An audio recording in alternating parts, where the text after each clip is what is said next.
Hello friends, कैसे हैं आप सब। स्वागत है आपका यूपीएससी एट होम प्रविशा के यूट्यूब प्लेटफॉर्म पे। आज संडे है, जो कि हमारा एसए स्पेशल का डे है। उसी सीरीज़ में एसए की जो सीरीज़ है, उसी सीरीज़ में ये हमारा फर्स्ट एसए है। इसको हम देखेंगे। क्या व्यक्तिगत धर्मांधता की घटनाओं को भारत में बढ़ती असहिष्णुता के संकेत के रूप में देखा जा सकता है। क्या टॉपिक है, फिर से देखेंगे कि क्या व्यक्तिगत धर्मांधता की घटनाओं को भारत में बढ़ती असहिष्णुता के संकेत के रूप में देखा जा सकता है। तो अपने ऐसे की स्टार्टिंग करते हैं। भारतवर्ष एक ऐसा देश रहा है जहां विदेशी आक्रमणकारी भी भारतीय होकर यहीं रह गए, पर जब आज के अखबारों के पन्ने पलटती हूँ तो कहीं कलबुर्गी की हत्या तो कहीं गौरक्षा के नाम पर हत्या की घटनाएं पढ़कर आहत हो उठती हूँ। चंद व्यक्तिगत धर्मांधता कहीं भारत को असहिष्णु तो नहीं बना रही। फिर यहाँ यह प्रश्न भी उठता है कि व्यक्तिगत धर्मांधता क्या है। क्या किसी काल विशेष में भारतीय असहिष्णु नहीं रहा? यह भी गौर करने योग्य है कि व्यक्तिगत धर्मांधता के बढ़ने के क्या कारण हैं। साथ ही क्या अंतर्वर्णीय संस्कृति पर व्यक्तिगत धर्मांधता भारी पड़ सकती है, अथवा भारत की सदियों की परंपरा धर्मांधता को सुधार का रूप प्रदान करके समायोजन कर लेगी। इन प्रश्नों के उत्तर के लिए विषय की गहराई व विस्तार आवश्यक है, जिसकी शुरुआत इतिहास के संदर्भ में करना अनुकूल होगा। प्राचीन काल की वैदिक सभ्यता के बाद उत्तर वैदिक काल में आरंभ हुए कर्मकांड व व्यक्तिगत धर्मांधता के कारण लोगों का जीवन कठिन होता गया, जिसमें किसी व्यक्ति विशेष की धार्मिक मान्यताएं मतलब सामान्यतः पुरोहित वर्ग पूरे समाज पर लागू होती थी, जो रूढ़िवादी अतार्किक कर्मकांडी थी, तथा विशेषाधिकार बनाए रखने के लिए धर्म को मनमाने ढंग से परिभाषित किया गया, जिसे व्यक्तिगत धर्मांधता भी कहा गया। इस धर्मांधता के विरुद्ध बौद्ध और जैन धर्म का उदय हुआ, जिसने भारतीय समाज को और सहिष्णु बनाकर कुरीतियां समाप्त करने का प्रयास किया, जो मध्यकाल में सूफी व भक्ति आंदोलन द्वारा किया गया व आधुनिक काल में राजा राम मोहन राय जैसे सामाजिक धार्मिक सुधारकों के द्वारा किया गया। उपरोक्त ऐतिहासिक पृष्ठभूमि के बावजूद आज 21वीं सदी में व्यक्तिगत धर्मांधता ने असहिष्णुता के तत्वों को गति प्रदान की। जैसे तार्किक एवं धर्मांधता के खिलाफ लिखने वाले कलबुर्गी की हत्या, उत्तर प्रदेश में शंका मात्र के आधार पर अखलाक की हत्या, गौरक्षक व धर्म की रक्षा के नाम पर जनजातियों की प्रताड़ना, महिलाओं के मंदिर प्रवेश को अपवित्रता की संज्ञा देना, शैक्षणिक संस्थाओं में विचारधारा के आधार पर नियुक्तियां एवं राष्ट्रवाद की संकीर्ण परिभाषा को आगे बढ़ाना। उपयुक्त घटनाएं बढ़ती असहिष्णुता का संकेत प्रतीत होती हैं, क्योंकि इसकी प्रतिक्रिया स्वरूप समाज में विभाजन के तत्व दृष्टिगोचर हुए हैं। बुद्धिजीवियों द्वारा अपने पुरस्कार लौटाए गए एवं तमाम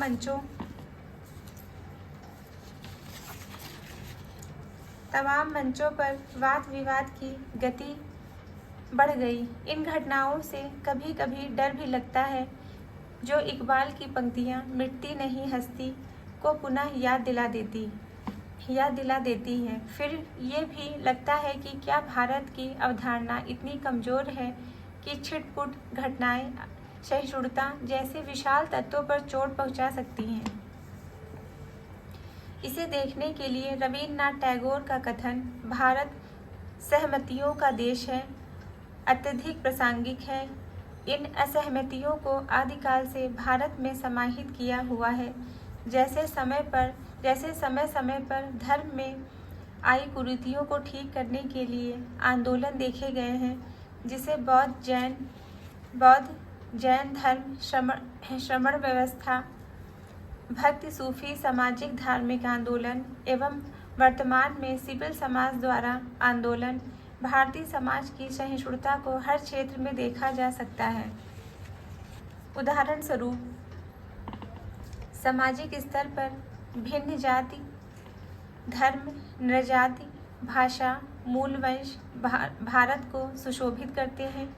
किसी ने ठीक ही कहा है, कोस कोस पर पानी बदले 4 कोस पर बानी।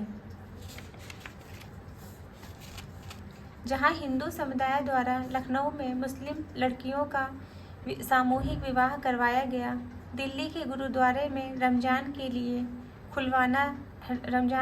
खुलवाना, दशहरा की रावण की मूर्तियां मुस्लिम कलाकारों द्वारा बनाना एकदम अनोखी एवं विविधता में एकता की संस्कृति है।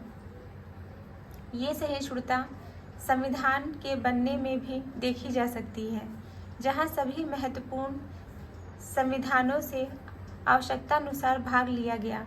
आर्थिक क्षेत्र में निजी के साथ सार्वजनिक उद्योगों को बढ़ावा दिया गया। राजनीतिक क्षेत्र में अखिल भारतीय दलों की प्रतिस्पर्धा क्षेत्रीय दलों से लगभग हर चुनाव में देखी जा सकती है। खान पान हो या पहनावा, सभी में सहिष्णुता के बिंदु विद्यमान हैं। भाषा के स्तर पर हिंदू का विकास अपने आप से दिलचस्प है। शास्त्रीय संगीत पर नृत्य से लेकर सालसा तक, दाल बाटी से पिज्जा तक, धोती कुर्ता से जीन्स टॉप तक, संस्कृत से फ्रेंच तक, अरेंज मैरिज से लव कम मैरिज तक, हर पहलू में भारतीय सहिष्णुता देखी जा सकती है। जहां उपलब्धियों को शांतिपूर्वक सहमति में बदला गया है, पर क्या पहले भाग में उल्लिखित घटनाओं को असहिष्णु न मानते हुए नज़रअंदाज कर दिया जाए तो जवाब होगा हरगिज़ नहीं। घटना चाहे एक की हो या ना हो, उसे विधि सम्मत ढंग से हल किया जाना चाहिए। साथ ही प्रत्येक घटना से सीख लेते हुए समाज को और सहिष्णु बनाने की आवश्यकता है। व्यक्तिगत धर्मांता पर सरकार की कार्यवाही से पूर्व समाज की सामूहिक व समयायोजित कार्यवाही होनी चाहिए।